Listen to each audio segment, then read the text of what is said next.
We have several of these deeper dialogues sessions throughout the month of February on Wednesdays at 6 p.m. Eastern, 3 p.m. Pacific time.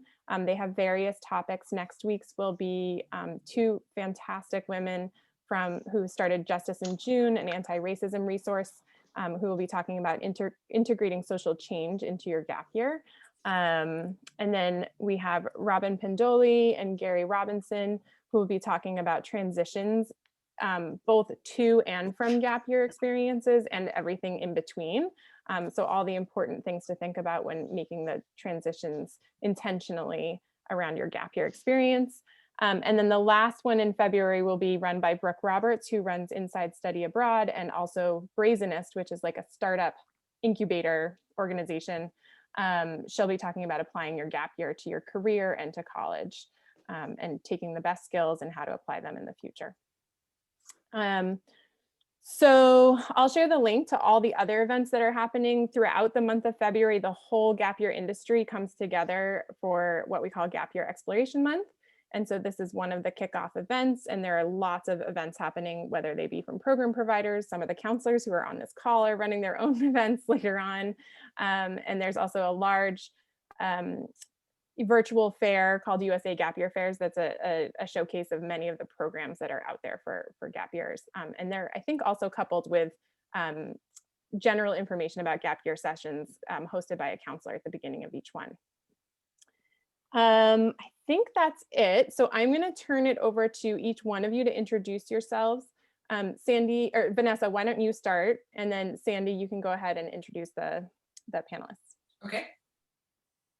Hi everyone, I'm Vanessa Zuma. I work for the Gap Year Association. I focus on strategy, operations, and membership initiatives. And I'm just happy to be here to support you. Over to you, Sandy, our moderator. All right, thank you. I think we'll start with letting our alum introduce themselves this evening, and then I'll give you a little bit of an introduction of myself as well. Tyler, why don't you start? Hi everyone, my name is Tyler. I am a recently graduated high school student and a current gap year student as well. Basically, I got to know the Gap Year Association back in 2020, and I've been involved ever since. And currently, I am involved with some of my own gap year programs, as well as doing a gap year program called the Global Citizen Academy. Okay, thank you. Amina? Good evening, everybody. I'm Amina Hester. I'm a current student at UNC Chapel Hill, studying public policy and environmental justice. I took my gap year in the 2018-2019 year through the Global Gap Year Fellowship, which is a program through the campus-wide at Carolina. And I had the opportunity to participate in a couple of programs on my Global Gap Year Fellowship, including the Amigos International program. And when I came back from that, I had the chance to speak at the Voices Project Live, which was a project of the GYA, and I've just been involved ever since. Great. Will? Hey everybody, I'm Will. I'm a current freshman at Lehigh University in Bethlehem, Pennsylvania, studying environmental engineering and a bunch of other things. And I took a gap year in 2019 to 2020. Which was a very interesting year to take a gap year, and we'll be talking a lot about that, I'm sure, over the course of discussion tonight.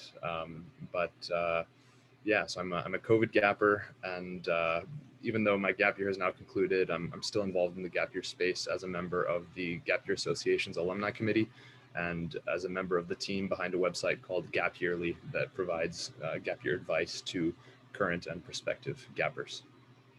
Great, thank you. And just by way of introduction, again, I'm Sandy Storer. I am a gap year coach with a gap year practice called A Gap Away based outside of Boston. And I coach students on how to plan their own gap year.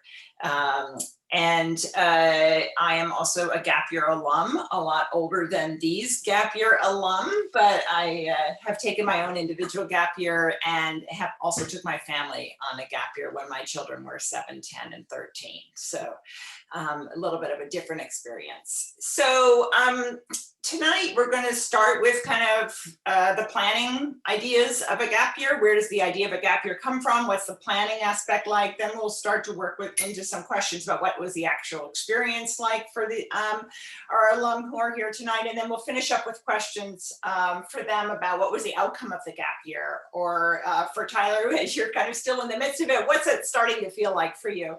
So we'll go in that direction. We will welcome questions in the chat at any point in time. If you have a question or something that you wish somebody would elaborate on, that's great. And I've encouraged our panelists to kind of play off each other a little bit and ask each other questions as well, if that works for them. So to start, I would love to start Tyler, you're a current gapper. So I'll throw the first one to you and start with, how did the idea of taking a gap year come to you? That's a great question. I initially was not anticipating taking a gap year at all. Like at my school, traditionally not a lot of students went on a gap year. Most students went straight to school, straight to college. So it was never quite on my radar. But since I'm going to be going to school in California, when COVID hit, my parents said that they didn't think it was a good idea for me to be going to school far away from home during a global pandemic, which is totally right of them. At first, I still even wanted to do school, even though it'd be online, since Stanford went fully virtual shortly after I was, in the midst of me making that decision. However, they said that taking gap year would be best, so I went with that decision. And in terms of the planning process, I think it was interesting because I was thinking about what exactly like a year that I could use entirely for myself would look like. It's not like that happens very often. It's kind of like a once in a lifetime opportunity. So even though I didn't plan for it and was kind of, this opportunity was thrust upon me, I plan to make the most of the opportunity. So I've always had a lot of passions. I've always had a lot of passions. So I thought that a gap year would be the perfect opportunity to kind of dive deeply into all of those a little bit more. So from there, actually, my gap year program and network, the Year of Mastery, kind of came to be because I was thinking about, I want to spend each month of my gap year diving into a goal or a passion of mine very deeply. And then I found a lot of other students that wanted to do the same thing. So then I made it an actual program and got a lot of people involved. So now we have about a little more than 300 people in our network and 25 students doing the program. So that kind of like, that kind of idea of wanting to kind of dive deeply into those passions of mine, kind of snowballed into something a little bit bigger. So. I love how you gave just such a great example of how the gap year wasn't on your radar, and at first it might have seemed like a problem to solve, but in the end it kind of became this gift of some sort to you. So I would love to hear more about that as we go through the evening.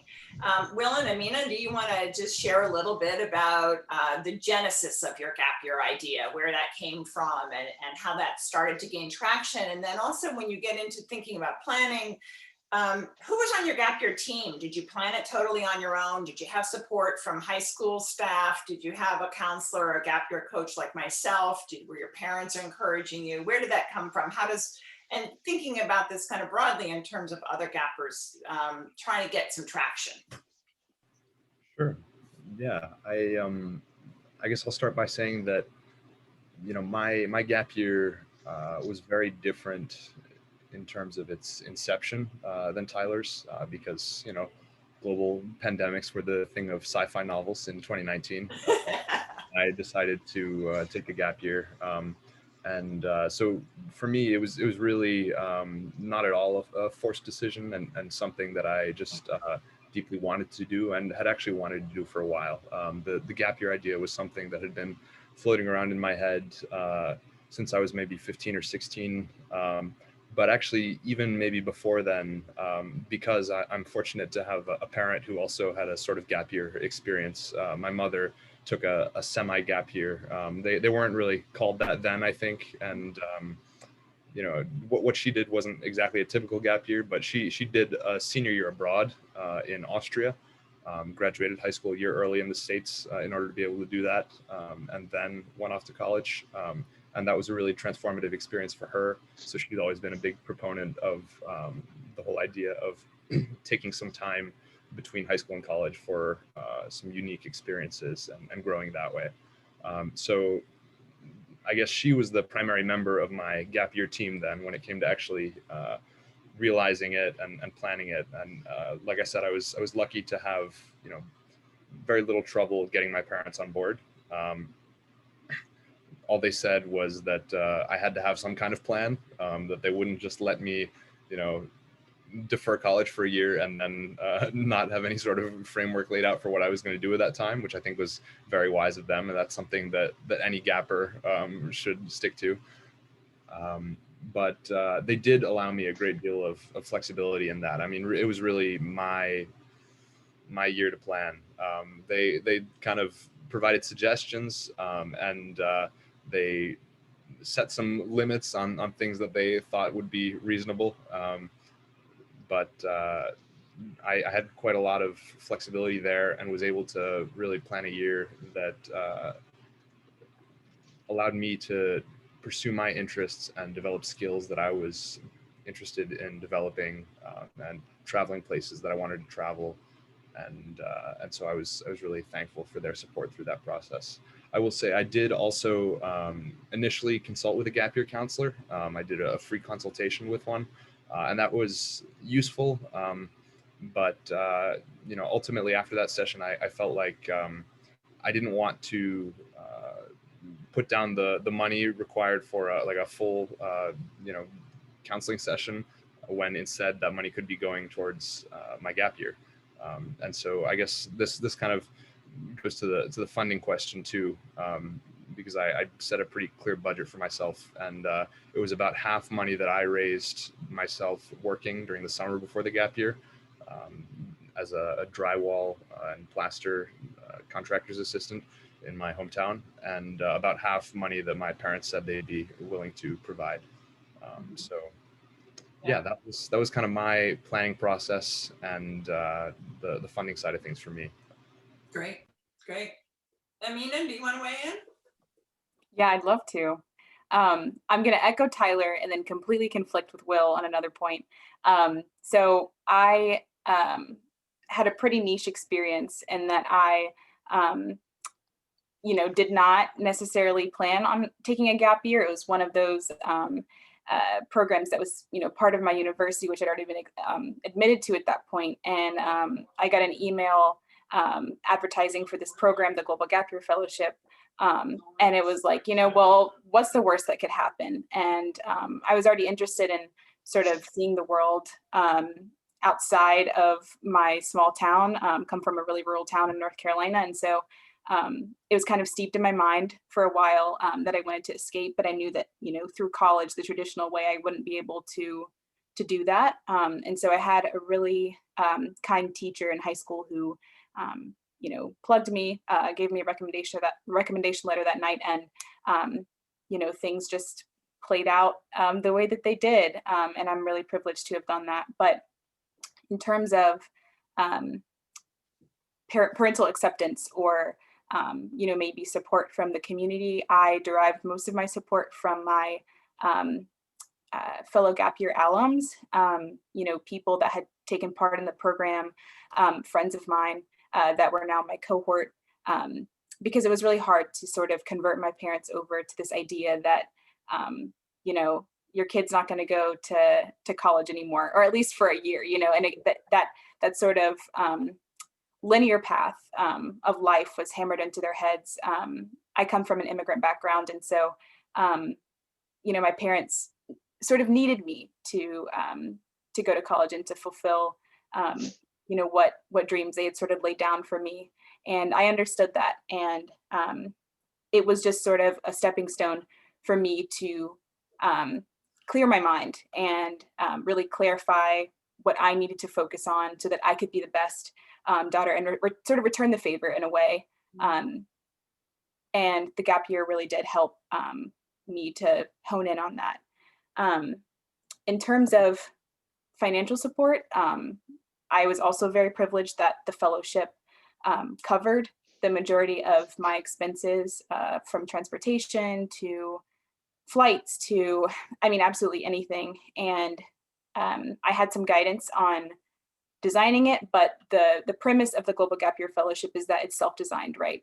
So you search for the programs that you want to take part in, the places, the flights, you sort of organize all those things yourself. But, in the background, you have this community of peers and students and your cohort for moral support. And so I was really grateful for that. That's great. That's great. And that's really helpful. And I do want to kind of spend a little bit more time because it is a common question. How does somebody make a gap year affordable? And what are the various ways? And so obviously we've got some really good examples here in that, Will, you've described that you worked and then you spent some of that money. And Amina, you had a fellowship, which is great. And there are fellowship and scholarship opportunities out there for gap year students. And, a little bit, you got a lucky email in your inbox that told you about it, and the question is, how does somebody find that? So if you have any resources or ideas about that, and also Tyler, I haven't spoken with you about your experience with funding your gap year, but it's COVID and you stayed home with your family. So that's another way, but I would love to have you speak about how it's still a gap year, but you're at home, because that is one of the affordable pieces. And why, when we think about a gap year being made up of different experiences, some people refer to it as a recipe. For this year, due to the COVID context, your recipe includes largely staying at home. But for a lot of gap years, at least a portion of it does stay at home for the purpose of working. That's one way that can make it affordable. So if you all could just weigh in a little bit more on how to make a gap year accessible from a financial standpoint. Yeah, sure.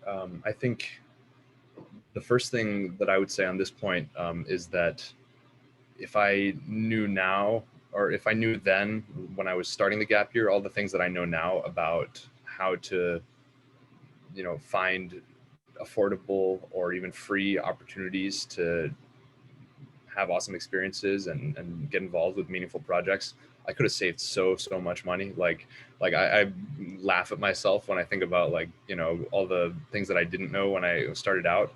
I think part of that was just not being connected with any informational resources about gap years. I did download the GYA's planning guide. That was like the one thing I had to start with. But other than that, all I had heard about were like these like $10,000, $20,000 programs, that seemed a little out of reach. And I was like, okay, how can I do this and have a meaningful experience and not, just basically spend a year of college tuition. So one thing that I wish I had done more of was connect with other gappers, like former gappers, because those are the people who know how it's done. They are aware of all these opportunities, and there's a bit of overlap, I think, between like the gap year space and also like the sort of cheap travel and backpacking space. And so I consulted a lot of websites on that sort of thing and found those helpful. But again, it took me like several months to do that. And I wish I'd had something to start with. So yeah, the biggest thing I would say is just do as much research as you can from the outset, because these opportunities are out there. Just off the top of my head, throwing out a few ways that people can take a gap year affordably and get involved with meaningful work. I personally really enjoy the outdoors, and I'm interested in sustainable agriculture. And so I actually did a stint during my gap year as a woofer, which is a residential volunteer on an organic farm. It's WOOF is WWOOF, Worldwide Opportunities on Organic Farms. And basically, this is a network of host farms who need seasonal volunteers who are willing to provide free room and board in exchange for 20 to 30 hours of labor per week. And it's a great way to kind of get your hands dirty and learn about sustainable agriculture, travel to an interesting area. They have farms all across the US and also in tons of other countries, and cover your eating and sleeping costs. So that's a big one that I personally took advantage of, that I know a lot of other gappers like to use as well. And that is a really great experience in my book. There are similar services called like Workaway and HelpX that are a little more general, less specific to organic farming. But so those are just like a few examples of opportunities that are related to my interests. But I'm sure there are so many more out there that I don't know about. But you know, even things like couch surfing, just staying with random people for free.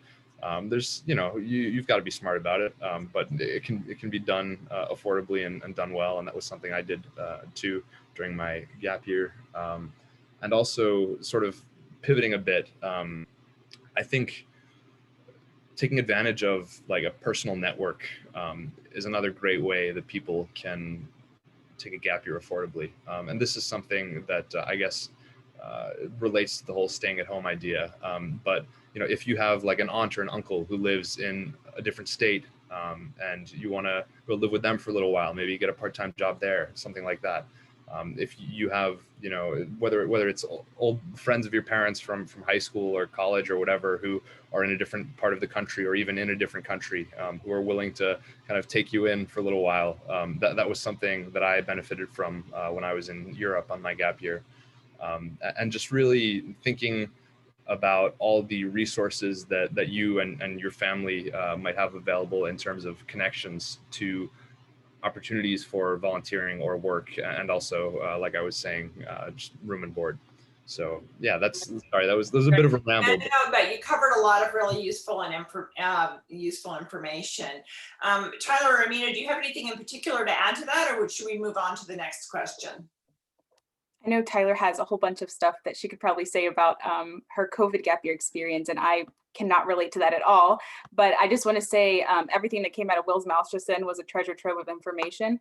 I would also echo what he said. I think that one of the most profound things that I look back on my gap year was the fact that I was able to sort of examine what I wanted in a gap year. There's plenty of programs out there that will package those things up for you.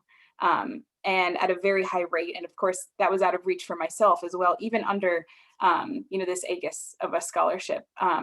But I would challenge any gap year student or potential gap year student to kind of look at those package deals, analyze what it is that attracts you to them, and sort of break it up into pieces, right? So you may find one that provides a really convenient source of shelter, right? Or like a room and board or something like that, in connection with all these other things. You may want to look for, you know, one that may provide that on its own, because it may be, you know, a little less convenient possibly, yes. But I think that that's something you should also, you know, prepare for on a gap year, especially an international one, the one I'm speaking from experience in. But yeah, budgeting for that and really just allowing yourself to let go of the structure that is needed. I understand that, you know, convenience is something we want to cling to, but on gap years, it's so paramount to the like honing of your experience that you sort of relinquish yourself of that. And so that's just my little encouragement there, but everything well said. Great. Tyler? Oh, yes. Did you have something you wanted to add? Definitely. So I'd say I was a little bit lucky that during my gap year this year, my parents were able to fund it. And also it was a unique situation since, of course, COVID, but also since my parents are high risk, I wasn't able to go out and do as many things as I would have otherwise done. But myself, I did work a little bit during my gap year. So I worked for about 3 months tutoring 5 and 8-year-olds in creative writing in my neighborhood. So that was once a week. So that was kind of a way that I could make money on the side, things like that. I also know a lot of my friends that really got creative during their gap year. So one of my friends, she worked in a restaurant in her neighborhood. One of my other friends, she did this really cool like online program where she got paid to kind of like tutor international students in English. So a lot of my friends did a lot of different things to kind of make money and not only fund their gap years, but also fund some of their college funds for next year when they eventually go to college. So like even though I think we had a lot less options during quarantine, I know a lot of people got creative with how they were able to make things work and fund their gap year and so on. Great, great. And I think this kind of dovetails in nicely to the next question of, with all the, because we're going to wrap up the planning piece here, but with all the planning that went on in planning your gap year, did it go according to plan? And what do you take from that? And is it a good thing or a not so good thing when it does go according to plan? And I'm going to throw this one to you first, Will, because you were the COVID gapper who had to adapt. I mean, everyone who gaps probably has to adapt, but I know you had to. Yeah, this is this is certainly something I can speak on. I guess I'll start by saying that COVID wasn't the only thing by any means that didn't go according to plan. I think even in years where there isn't some kind of major catastrophe that just totally shakes the world as COVID has done, gappers end up having their plans frustrated or altered in some way. I mean, even if you're gapping from home in a relatively contained environment, I can imagine that there would be things that might go wrong. But again, wrong should be in parentheses there because I think those things going wrong is actually one of the most valuable components of a gap year. There's a word that gets thrown around a lot by people in the gap year space, and it's for a reason, and that word is resilience. And I think that's one of the biggest things that I took away from my gap year during COVID, and that anybody can take away from any sort of adverse experience that they are able to fight their way through. And so for me, COVID was the biggest one, but there were others too. I remember I was in Argentina in I guess December, and I lost my debit card because I'd been in Chile. I'd been on Easter Island, and the day that I was supposed to fly from Easter Island to Argentina, I lost my debit card and all my cash. And I was screwed. Thank goodness I still had my passport so I could get on the plane. But then I got to Buenos Aires, and it's okay, now what do I do? I have literally no money.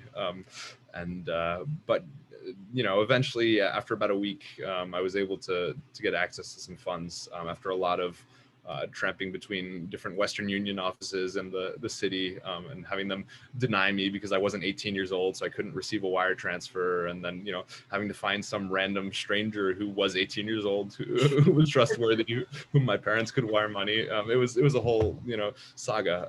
And that was terrifying because I was I am literally going to starve on the streets of a foreign country. What am I going to do here?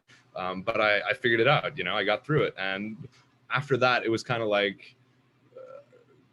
isn't so bad. What could be worse than that potentially catastrophic situation? I had another one where I was in Peru, scheduled to head to Chile, and then the terrible protests in Chile broke out in October, and there were thousands of people killed either by police or police officers themselves, and it was just the country was under a state of martial law. It was not a pretty thing at all. It was not a safe time to be a foreigner traveling there, or even a citizen of the country, frankly. And so I had been planning to go to Chile to stay with cousins there, and 3 days before I'm supposed to go, they call me and they're like, "Hey, don't come, it's bad." So I had to scramble to reroute my plan and find accommodations elsewhere, and it ended up working out. That's why I went to Argentina actually, after Easter Island. And so all these things sort of prepared me in a way for COVID, because COVID was the mother of all travel nightmares, right? And so I guess I was in Ukraine at that time. I was volunteering at an English tutoring and visa exchange center, and serving as an English teaching assistant there while staying with a host family whom they'd connected me with. And, you know, then there's this global pandemic, and it was really tough to figure out what to do, because at that point, you know, Ukraine didn't have any cases. And so it was like every several hours, I had to like look at the news, look at the numbers, try to, you know, make an assessment of what the situation was like. Should I go back? Should I stay? You know, how long do I have to make this decision? So that made for a really stressful like couple of weeks. Really, it was about 2 weeks until I finally caved in and went home. Once the numbers in Ukraine started going up, and it became clear that this thing wasn't going away anytime soon, and I was like, shoot, I've got to be back for school in the fall. You know, I don't want to be stranded in Ukraine because who knows how long this travel shutdown is going to last. And so, you know, I think that was a good decision since here we are like a year later and still going, right? Travel's still not normal. So, but yeah, that, you know, beyond the just stress of the moment there, that was really disappointing to me, like on a larger level, because I had all these great plans for the remainder of my gap year. I was going to finish 3 months of volunteering in Ukraine, become fluent in Russian, you know, get good at teaching English. Then I was going to go to Thailand and work there, try out the digital nomad lifestyle, and hopefully do some adventuring. And, you know, I was just super excited for all that. And then COVID really just brought all that to an end. But you know, that resilience thing came into play. I adapted. I made a plan with no small amount of help from some of the people on this call, I might add. Joining the Gap Year Association was really helpful to me in terms of sort of figuring out what I was going to do with the last couple months of my gap time in terms of making it meaningful while I was at home.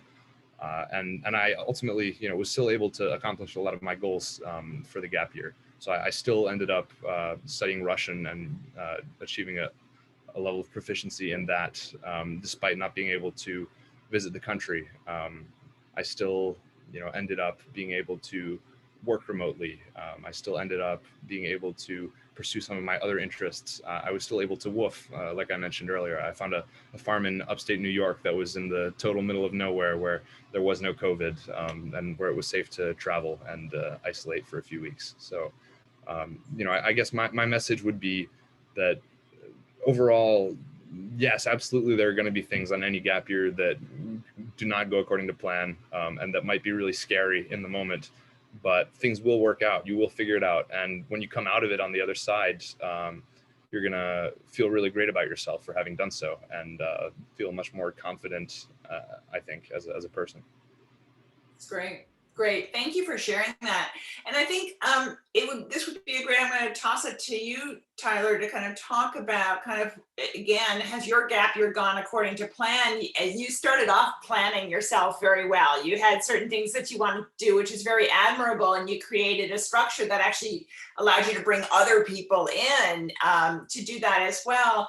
But have there been things that have not gone according to plan, and or have there been things that you've shifted or changed? For example, you mentioned that you're now doing the Global Citizen Academy, which is something that wasn't part of your initial plan, I don't believe. And so maybe you can talk about how that, what it means to have a gap year that's kind of evolving from what your initial plan was. Definitely, and I think that word evolving is totally kind of captures the nature of gap years, and also specifically my gap year. You're right, I started off kind of with this elaborate plan, and I still feel like I have that plan, but I'm more open to change right now. I remember in the very beginning, I had a little bit of trouble trying to stick to my plan.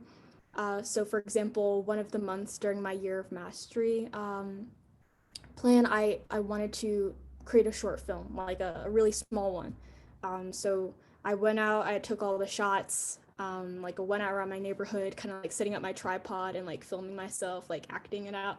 And I got all the shots together. However, I never finished like editing the film. Like for some reason, I just couldn't bring myself to do it. I've always found other things to do.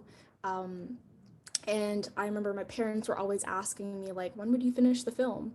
they were trying to keep me accountable in that way, which I really appreciated.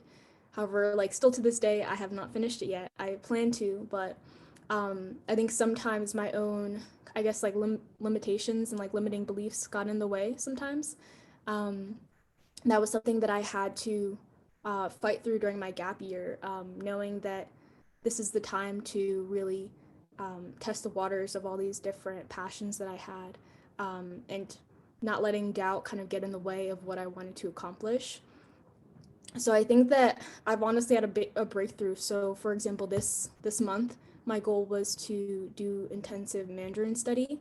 And I'm proud to say that I did that about every day of January. So I think that that was kind of a breakthrough in comparison to the first month of my year of mastery journey. So I think that little kind of like fight within myself of like trying to give myself the room to grow and make mistakes and try other things that I've never done before was something that I had to kind of like grapple with. And also giving myself some grace too, since we're all going through a global pandemic. I was holding myself to some very high expectations. And sometimes I just had to realize that mental health comes first. Just your general well-being comes first, and sometimes I didn't have to check every box that I had on my gap year, and just kind of like let some things kind of flow, which I normally wasn't quite used to. So I think that that was a learning curve for me. But in terms of the Global Citizen Academy, which is something you mentioned, I think that's a good point too, because another thing that I learned during my gap year is being open to opportunities that may arise that I didn't initially anticipate. So the Global Citizen Academy is one that just kind of came on my radar about maybe 2 months ago. And I was lucky enough to get a scholarship because besides that, I probably wouldn't have been able to attend. So I'm really happy about that. And that's a new opportunity that has surfaced that I'm excited about, and I think will lend a different kind of dimension to my gap year. The second opportunity that came up was also something called the Women of Color Conference. So in addition to the Year of Mastery, I also founded an organization called the Afropuff Chronicles, which I founded in 2018. So it is a global media platform for girls of color to basically share their stories through art and writing. So we're present on YouTube, mostly Instagram. We also have a site, a couple other platforms. We have a podcast as well. So I had been kind of running the Year of Mastery along with Afropuff Chronicles and Tangent. So that kind of took up the most of my gap year time before the Global Citizen Academy.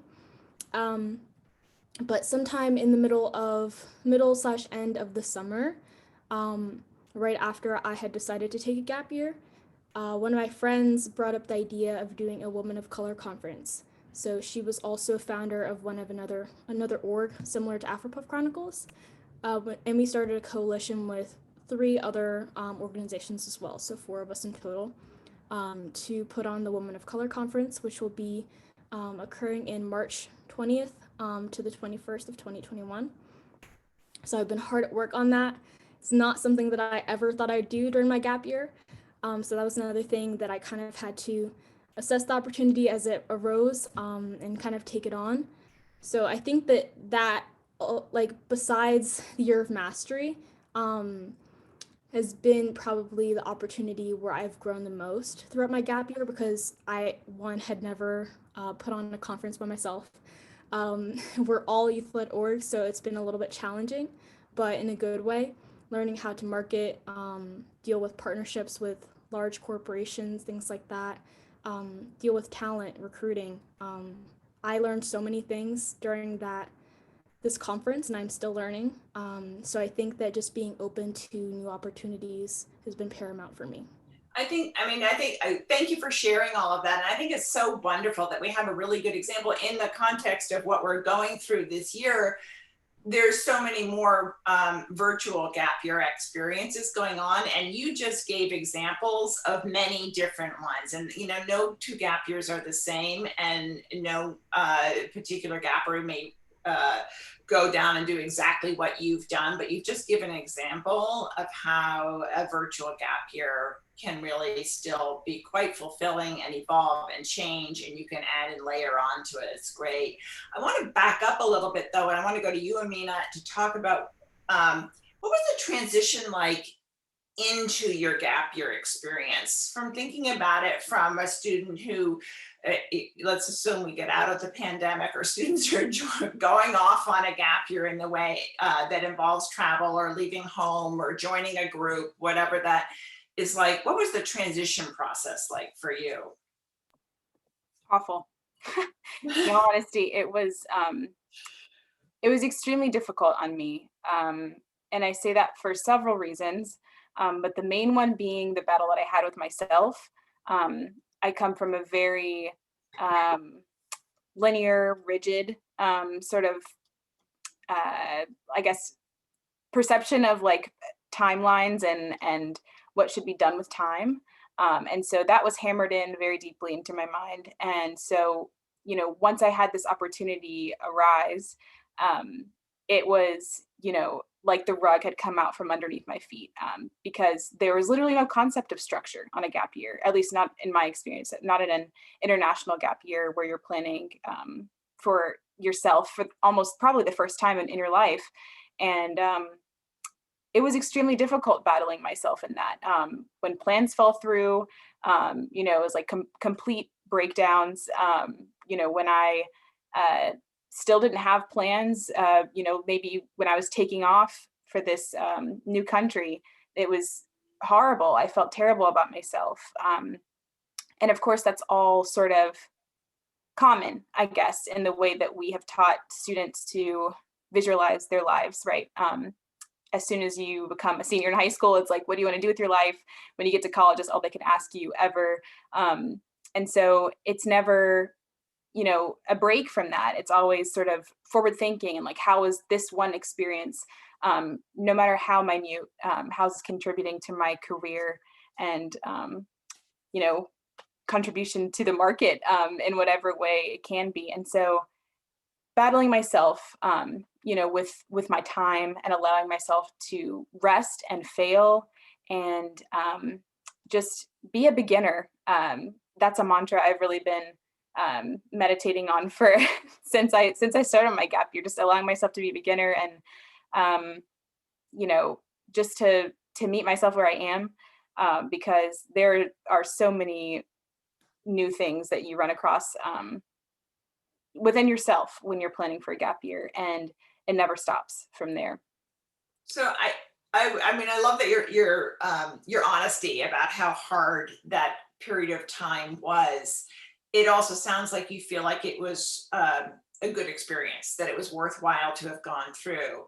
And I'd love to kind of start with you and have the others kind of talk about kind of, you know, the unexpected joys, but also the unexpected challenges of gap time, and what you get out of going through that. Yeah, absolutely. I agree that it was like one of the most foundational experiences, albeit low, of my gap year. And I'm glad it happened first because it was so foundational. I think there's this really big myth, you know, for gap year students heading into a gap year. It's a naive one, that you're going to find yourself on your gap year and that it's just going to be, you know, whoop-dee, take off the costume and there you are. But it's really just like the start to this excavation, right? And it's not like you've lost yourself in some way. It's sort of, you know, just brushing away all the cultural conditioning that you've been under and all of the time spent moving away from your authentic self, you know, in pursuit of something that may have made your family happy or temporarily brought you happiness or success or whatever it may be. And so that was really the first barrier. But and I forgot the second part of your question. If you could repeat it for me, please, I'd love to fully answer it for you. See if I can remember it. It was something along the lines of what were, you know, the unexpected joys or challenges and what you got out of going through those. Yeah.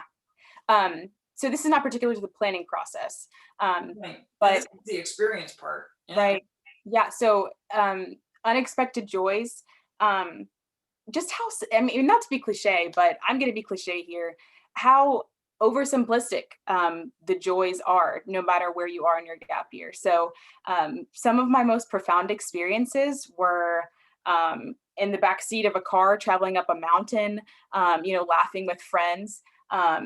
Some of them were just bundling myself up, with newfound family. It was talking with a stranger on a bus when it had broken down in the middle of the city. It was, finding someone's dog on a beach and meeting up that way. And so it really highlights the fact that, joy can really be found anywhere. And that's not to discount the experience that you're having abroad, because I understand that it's so special, right? You're not there all the time. And it's just a really meaningful time in your life, and you can focus only on that. And so the joys that I derived from that really set the pattern, really set the tone, right, for the joy that I would experience back home. And so that's been one of the most surprising things about the joy that I derived on my gap year. And also, just to add here, I'm going to let someone else go on, but the joy of like being authentic in yourself and being honest with yourself, because you have to really, for the first time in your life, and being honest with yourself pays off. And I think when you see the outcomes of that on your gap year, in terms of, be it failing, be it tripping on words, and, not being able to articulate yourself in the way that you want to, not going through the plans that you originally wanted, it can be really profound to see the outcomes that come with sort of a public falling apart, if you will, if only you're the only audience. Great. Will or Tyler? Yeah, I mean, it covered a lot of really great things there that I certainly found to be true for me as well, especially when it comes to discovering simple joys, taking the opportunity to relish letting the world happen to you instead of always having some like kind of academic or professional purpose. That's one of the really refreshing things about a gap year, I think. That's something I really found transformative as well. And then, just to dig a little deeper into this thing that she was talking about personal exploration and identity. Because, it's true that when you're in a new situation, even if maybe it's not physically a new situation, as we're seeing now with some gappers who are at home, just having this sort of new social setting, maybe whether it's a virtual one or a physical one, and just being able to present yourself however the heck you want, without any baggage from your life up to that point, is a really cool opportunity. And it's a little scary because it's like, well, wait a minute, like, who am I? Like, I've had all these things around me to remind me of who I am, and now they're gone, and I sort of get to influence what the answer to that question is. So that is something that's pretty unique, and like I said, challenging and scary. But again, I think it's that resilience piece that you do get through it. You figure it out, and when you get through it, you're much more grounded than you were before. I would also say this sort of goes back to some of the things that Tyler was saying, but when we talk about unexpected challenges, time management is definitely a big one, because I think the way that we as a society approach education is extremely regimented. And when you pull that structure out from under the feet of somebody who's been standing on it their whole life, and they have total control over all their time, there's going to be a learning curve there. But actually, I think that's a skill that every student is going to need to learn at some point anyway, and so it's better to learn it earlier than later. I'm seeing it pay off a lot now at school. Like I know how to manage my time in a way that maybe some of my peers don't, and So yeah, it is a challenge, but it's a net benefit, I would say. Well, I think you just dovetailed really nicely into kind of the next stage of the questions that I want to get to. We don't have a lot more time left this evening. We could all talk for a long time about this. It's wonderful. But thinking about that transition from the gap year into what comes next, you just mentioned, you've just started off at school, and I'd love to hear a little bit about what it feels like to transition out of gap time, and then what do you find yourself, and you're more newly connected to it than Mina. You've been out of it a little bit longer, and Tyler, you're just anticipating moving out of it at some point in time. But in what way does your gap year kind of continue to live on in you? So the transition, and then kind of the longer term takeaways maybe. Sure. Yeah, I mean, I think the biggest thing that I came away from the gap year with was just this really greatly expanded mindset, a much wider set of ideas of what was possible or normal or acceptable for somebody to do with their life than I had had previously. And I think, part of that is due to maybe the international and cross-cultural component of my gap year, because certainly interacting with people from other walks of life provides you with some of that perspective, and allows you to realize that your experience is not all that there is. But a lot of it was just from also trying lots of different things that I was interested in, and learning about all these things that I had no idea existed before. And so I've kind of tried to continue the non-traditional education thing a little bit. I mean, ultimately, I am still at college, but I've tried to embrace more of the like learning by doing kind of philosophy that I picked up on the gap year. And so one way that's been manifesting itself for me, like through my studies, is through getting involved in some research projects. And there's a really cool international development project that I'm going to be participating in this semester and into the summer and fall as well. That involves like sustainable food systems in Sierra Leone that I'm really excited about. And fingers crossed, a COVID vaccine will make travel there possible towards the end of the summer. But yeah, this whole idea that there is more than just the little path that is laid out for us. That for me is the biggest thing, and that there is a place for all of us in the world, and it may not be on that path.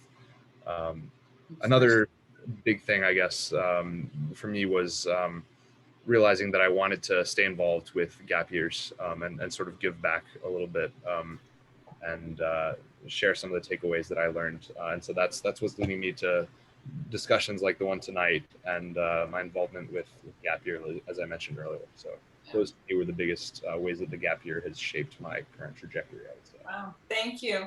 Amina, I think, maybe what I'll do is I'll let everyone know that we'll open it up to questions when you're done answering this, but I would love to toss to you, as somebody who's been out of your gap year even longer, a little bit of reflection back as to what was it like to transition out of gapping, and then how, again, for you, what aspects of it still influence you in day-to-day life? Yeah, absolutely. Every aspect of it still affects my life. I know that, both Tyler and Will talked about, and myself, we all talked about the learning curve that comes with like destructuring from having such a rigid structure in your life, going into a gap year. And then there's also, right, this detransition back into that, especially, if you followed my path and you go right into college after your gap year. So you see how time management, can help you with that, but also like this newfound sort of acceptance, I guess, of unstructured free time, because that's something that was, hard for me to cope with on my gap year, but then it was even harder when I got back home to realize what I needed to do with what time I had in between, these supposedly bigger and more important things, especially when they had to do with my career. But in terms of like how I used my gap year to kind of or like put a trajectory to my career. I think my gap year helped me to believe in these intersections that didn't have names quite yet, right? Like when I got out of my gap year, I knew that public health was something that I was interested in. I knew that the environment was something I was interested in, but I was also interested in changing how the heck like all of that stuff is managed. And so because I saw it for my eyes firsthand, volunteering abroad in the places that I was, and there weren't majors for that, right? Like I couldn't go to my academic advising office and ask to be signed up for that major or sign up for a class that, you know, hits on all those things. And so I really had to, my gap year helped me to believe in my space and all of those things, and really make a way for myself in that space, especially, you know, having a sort of minoritized identity in those spaces in certain circumstances. But yeah, all the skills that I developed definitely helped me in my career, definitely helped me to get other opportunities. And I'm looking forward to see where it takes me in the future for sure.